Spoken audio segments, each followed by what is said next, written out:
Buen día, apreciados estudiantes. Hoy hablaremos sobre anatomía cardíaca. Para empezar, es importante tener en cuenta que la ubicación de la silueta cardíaca corresponde al mediastino medio. Este es un espacio dentro de la región torácica ubicado entre los campos pulmonares, por delante un pequeño espacio que es el mediastino anterior que corresponde a grasa, y en la parte posterior otras estructuras como esófago y aorta. Esta ubicación del corazón le permite tener una fijación y una posición mucho más estable dentro de los movimientos del cuerpo, además de permanecer ubicado sobre la cúpula diafragmática.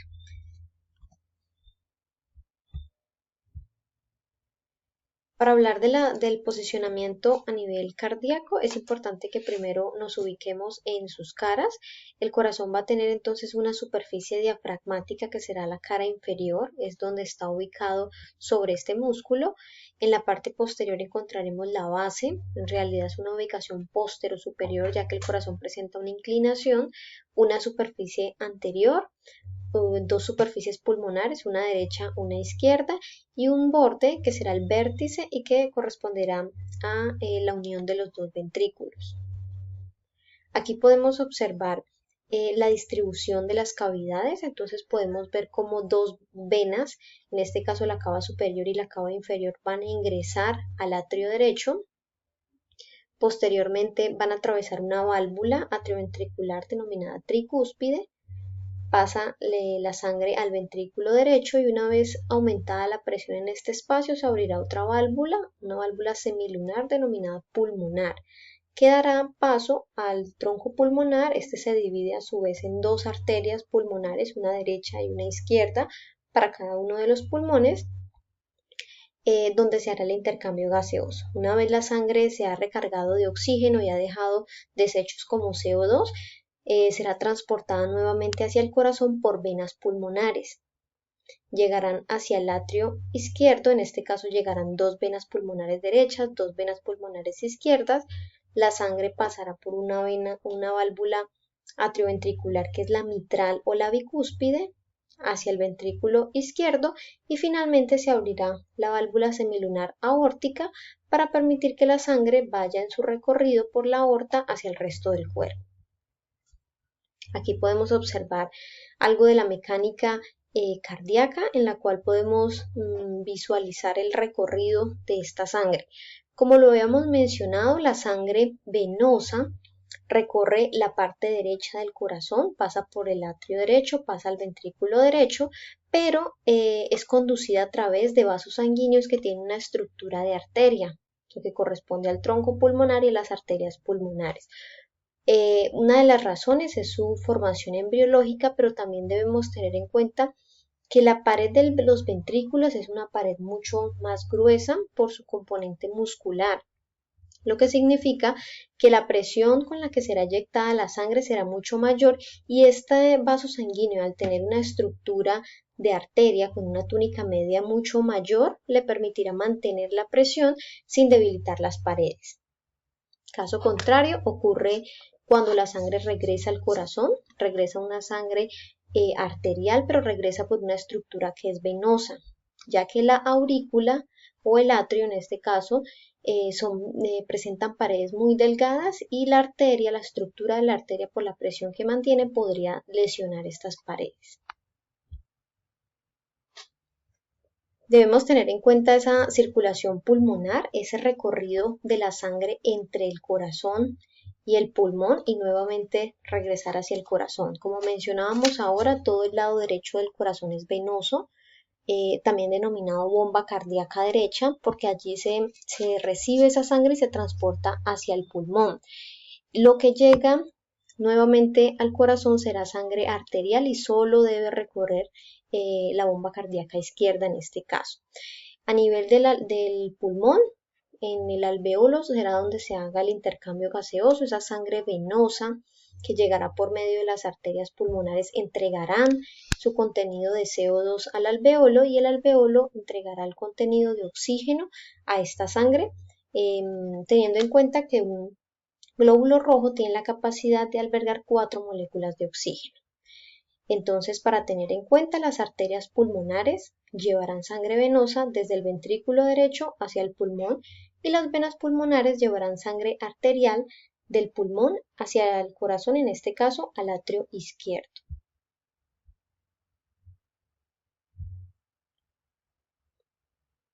Para mirar la configuración externa, entonces como mencionábamos anteriormente, el corazón tendrá una estructura mucho más voluminosa ubicada en la parte póstero superior, que es lo que denominamos base. Allí en esta región encontraremos la entrada y la salida de los grandes vasos. El ápex será el extremo que está conformado por los ventrículos y que tendrá una ubicación anteroinferior, teniendo en cuenta también que este ápex tiene una desviación ligera hacia la izquierda. Una vez ingresamos al atrio derecho, podemos observar que estas cavidades presentan unas prolongaciones hacia los grandes vasos, denominadas aurículas o auriculillas, y estas estructuras permiten sostener o dar estabilidad a estos vasos. Adicionalmente, en su interior se encuentra tapizado por el músculo pectinado, que es un músculo que podemos observar de manera ramificada. El mismo músculo lo podemos encontrar en la pared anterior de ese atrio derecho con un reborde denominado cresta terminal. También podemos encontrar allí el septo interatrial, que será la pared que separa el atrio derecho del atrio izquierdo, y aquí podemos encontrar una región ovalada en la cual esa pared muscular es mucho más delgada, se le denomina la fosa oval, que es un vestigio de la comunicación interatrial que existía en la vida intrauterina. Este espacio queda rodeado por el limbo de la fosa oval. Adicionalmente, en el límite entre el atrio derecho y el ventrículo derecho encontraremos el orificio atrioventricular correspondiente a este lado, donde se ubicará la válvula atrioventricular. Tenemos que tener en cuenta allí que dentro de este atrio derecho entonces se recibirá la sangre venosa. Esta sangre se recibirá por dos vasos. En la parte superior, la vena cava, correspondiente a esta ubicación, se encuentra desprovista de válvula debido a que la sangre ingresa a favor de gravedad.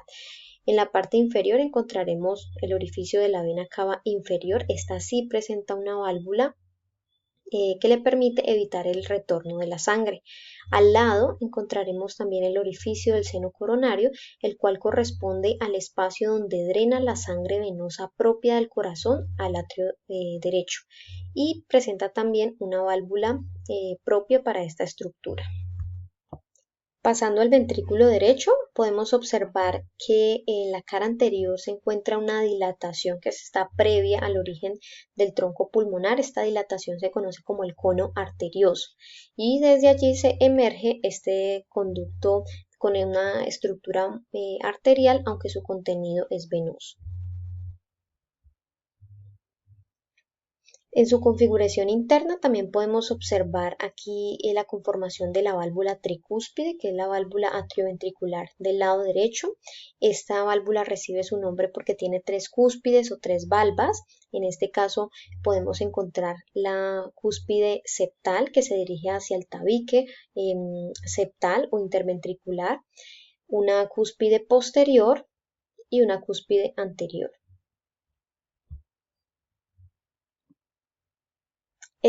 Cada una de estas cúspides presentan unas prolongaciones denominadas cuerdas tendinosas que le permiten fijarse a una estructura muscular. La estructura muscular a la que se fijan son los músculos papilares, los cuales tienen una forma prolongada para alcanzar estas cuerdas tendinosas y permitir la tensión de estas válvulas. Adicionalmente, sobre la pared del ventrículo encontraremos un músculo que tapiza completamente sus paredes. Es un músculo que deja unas trabéculas en su recorrido, y es un músculo que se denomina trabéculas cárneas o trabéculas carnosas. Dentro de este ventrículo también podemos encontrar la trabécula septomarginal. Esta es una comunicación que existe desde el tabique septal o interventricular hacia el músculo papilar anterior y permite que por allí pase el recorrido del sistema de conducción cardíaco. También se le denomina banda moderadora. Hacia la parte superior encontramos el orificio del tronco pulmonar, donde se ubicará la válvula semilunar pulmonar. Esta válvula también presenta tres compuertas o tres valvas ubicadas de la siguiente manera: una derecha, izquierda y una posterior. Una vez nos ubicamos en el atrio izquierdo, podemos observar también que sus paredes son lisas y allí observamos nuevamente la fosa oval, en este caso con su válvula, que es un pliegue que se encuentra de este lado izquierdo. Podemos observar la aurícula o auriculilla con el músculo pectinado que está envolviendo la base del tronco pulmonar. Hacia la parte posterior del atrio izquierdo podemos observar cómo ingresan las cuatro venas pulmonares, dos del lado derecho, dos del lado izquierdo. Y una vez estamos dentro del ventrículo podemos observar nuevamente, al igual que el ventrículo derecho, su pared es mucho más gruesa que en el atrio. En este caso el ventrículo izquierdo predomina en ese grosor de la pared muscular sobre el ventrículo derecho, ya que el ventrículo derecho envía la sangre hacia el pulmón y en este caso el ventrículo izquierdo debe enviar esa sangre fuera del corazón hacia el resto de los tejidos. Por lo tanto, este grosor de la pared muscular le permitirá aumentar la presión. Aquí encontraremos nuevamente músculo trabéculas cárneas tapizando todas las paredes del ventrículo en su interior y encontraremos también los músculos papilares. En la parte superior encontraremos el orificio atrioventricular izquierdo y el orificio para la válvula semilunar aórtica. En el caso de la válvula atrioventricular izquierda, también denominada mitral o bicúspide porque solamente tiene dos cúspides, aquí las podemos observar, una anterior, una posterior, las cuales están comunicadas por las cuerdas tendinosas que llegan a los músculos papilares respectivos. Aquí podemos observar la válvula semilunar aórtica. Esta también presenta tres valvas o tres compuertas, al igual que la semilunar pulmonar, las cuales se ubicarán una derecha, una izquierda y una posterior. Aquí las podemos observar. Una vez se ha abierto el diámetro de la aorta, podemos observar las tres valvas semilunares. La derecha y la izquierda se van a caracterizar porque presentan un orificio denominado ostium, que es donde se implanta las arterias coronarias, derecha e izquierda respectivamente. Estas válvulas presentan un reborde denominado lúnula y en el centro un espesamiento fibroso denominado nódulo. Aquí podemos observar una vista superior de las válvulas. En esta primera imagen podemos observar las válvulas atrioventriculares, en este caso la tricúspide con sus tres cúspides y la bicúspide solo con dos.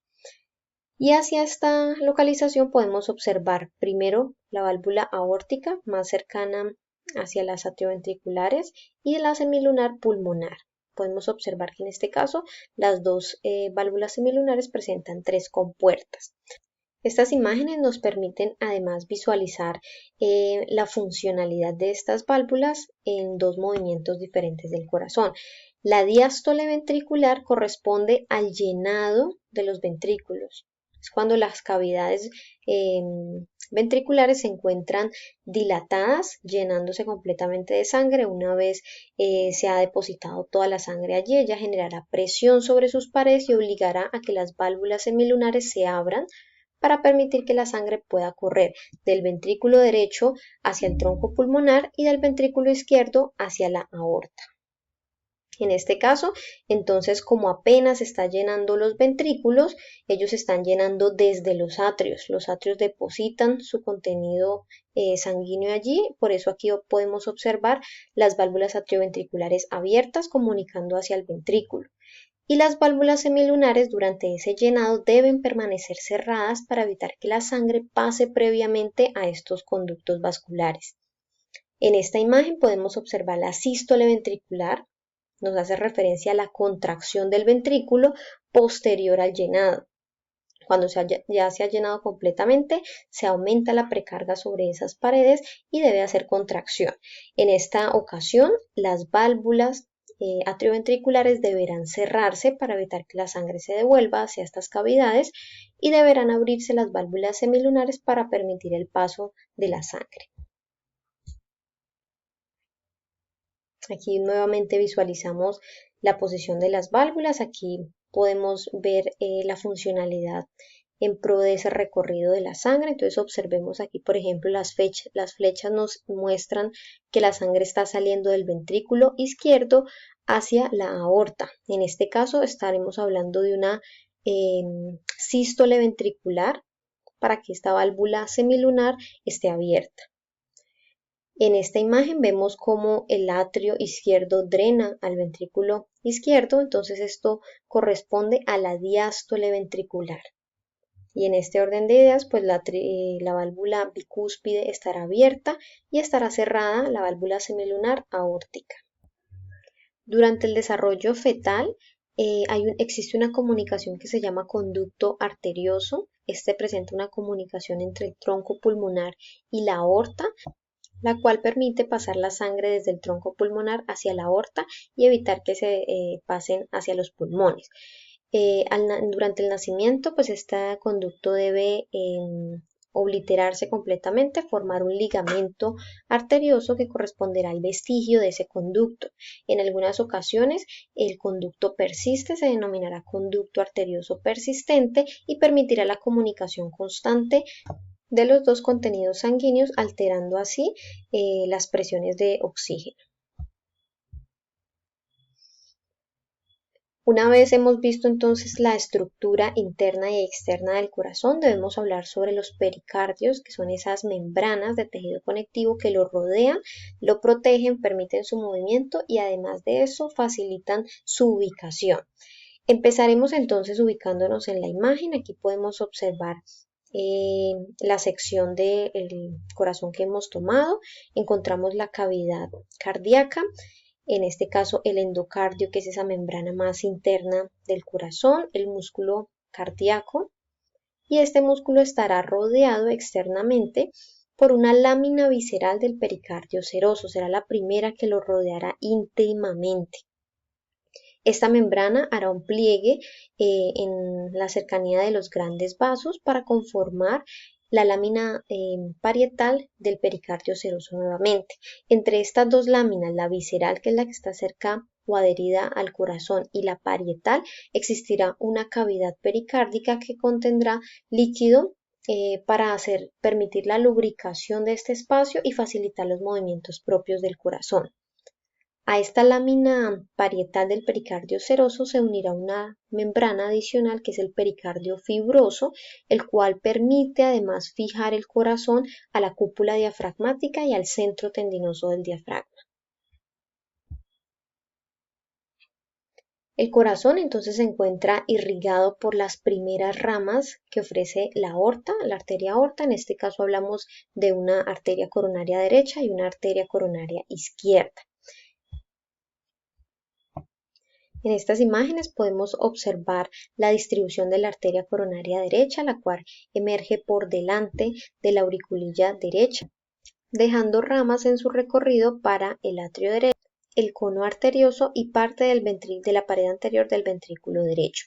Adicionalmente, dejará esta arteria marginal derecha, una de sus arterias más grandes, sobre el límite de ese borde derecho. Aquí la podemos observar una vez ha rodeado el lado derecho del corazón sobre ese surco atrioventricular, terminará sobre el septo o el tabique interventricular para formar la arteria interventricular posterior, que se dirigirá hacia el ápex cardíaco. Durante este recorrido dejará otras arterias que irrigarán la pared posterior del ventrículo derecho. Aquí podemos encontrar entonces la salida de la coronaria izquierda.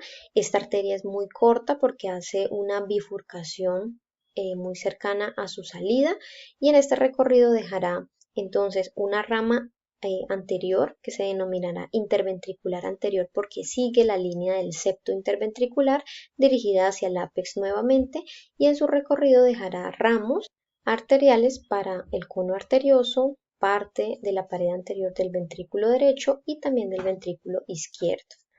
La arteria que rodeará por el corazón por el surco atrioventricular del lado izquierdo será la arteria circunfleja, la cual dejará sus contribuciones para la aurícula o el atrio izquierdo, la pared del ventrículo izquierdo y una vez rodea ese surco atrioventricular, terminará ramificándose sobre la pared posterior del ventrículo y se destinará a alcanzar la arteria coronaria derecha.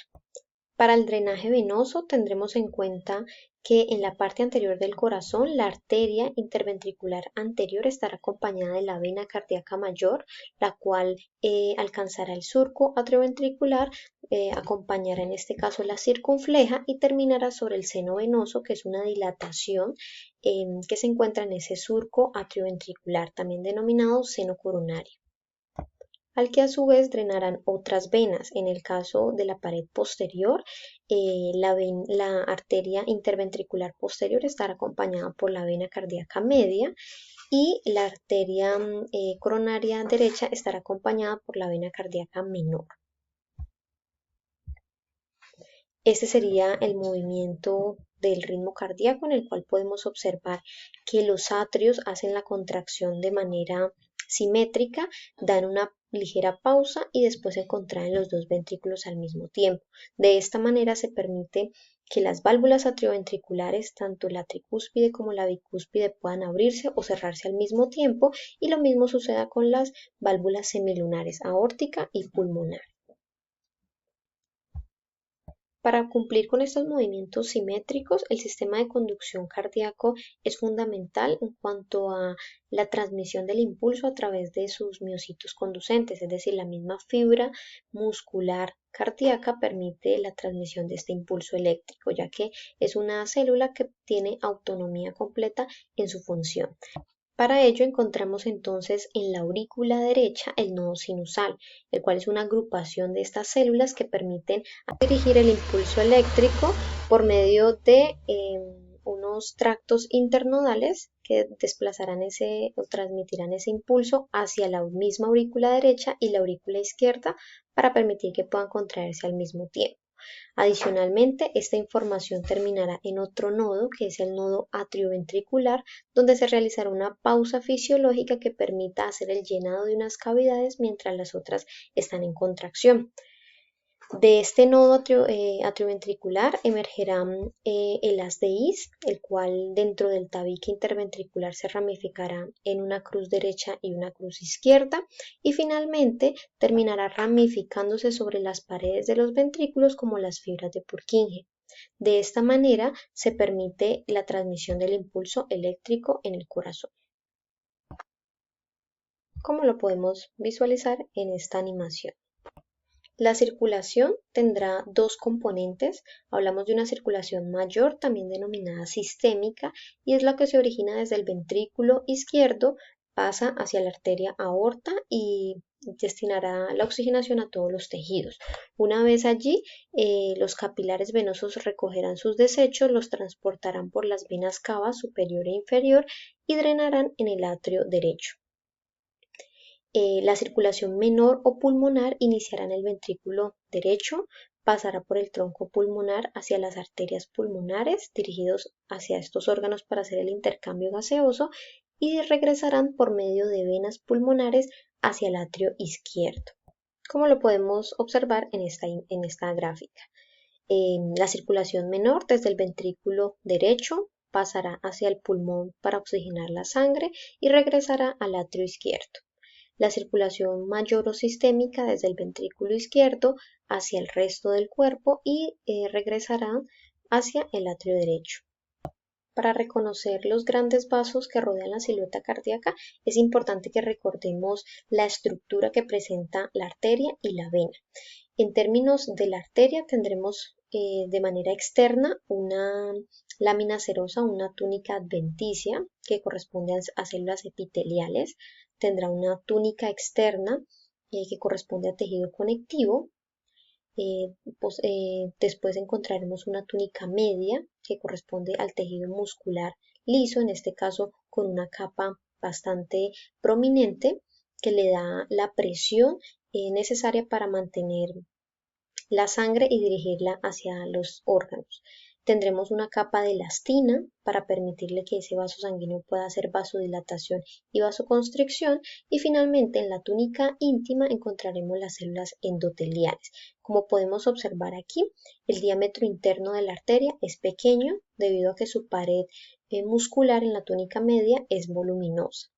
Para la arteria encontraremos que su diámetro interno es mucho más amplio.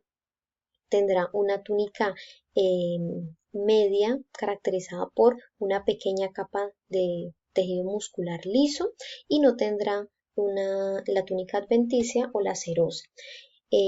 Para poder mantener la presión de la sangre y evitar que se regrese por la gravedad, tendrá en cuenta unas válvulas que se cerrarán al paso de la sangre para evitar el reflujo. Entonces aquí podemos observar la vena cava superior que ingresará al atrio derecho del corazón.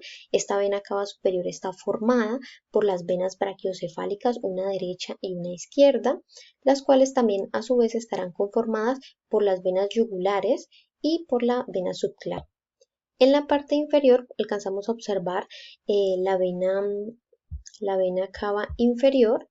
En esta imagen la podemos observar mejor, la cual se formará por la unión de las venas ilíacas comunes y además recibirá el drenaje venoso de órganos abdominales, delimitándose en la parte superior mediante el orificio de la vena cava inferior, que es el orificio que permite el diafragma para poder atravesar la silueta cardíaca. En términos de la arteria predominante aquí será la aorta. Esta aorta tiene unos componentes. Una vez sale del ventrículo izquierdo se denominará aorta ascendente, es una pequeña porción, rápidamente formará un arco o callado aórtico y después se desplegará de manera distal como aorta descendente torácica para atravesar el hiato aórtico a nivel de T12. En este momento se conformará la aorta descendente abdominal. Aquí podemos ver la disposición de la arteria aorta en una vista sagital. En ese callado aórtico se destinarán 3 ramas. La primera de ellas corresponde al tronco brachiocefálico, que se formará en la parte más alta de este tronco y se bifurcará en arteria carótida común derecha y arteria subclavia derecha. Posteriormente se formará la arteria carótida común y posteriormente la arteria subclavia izquierda. Con esto hemos llegado al final de la presentación. Muchas gracias.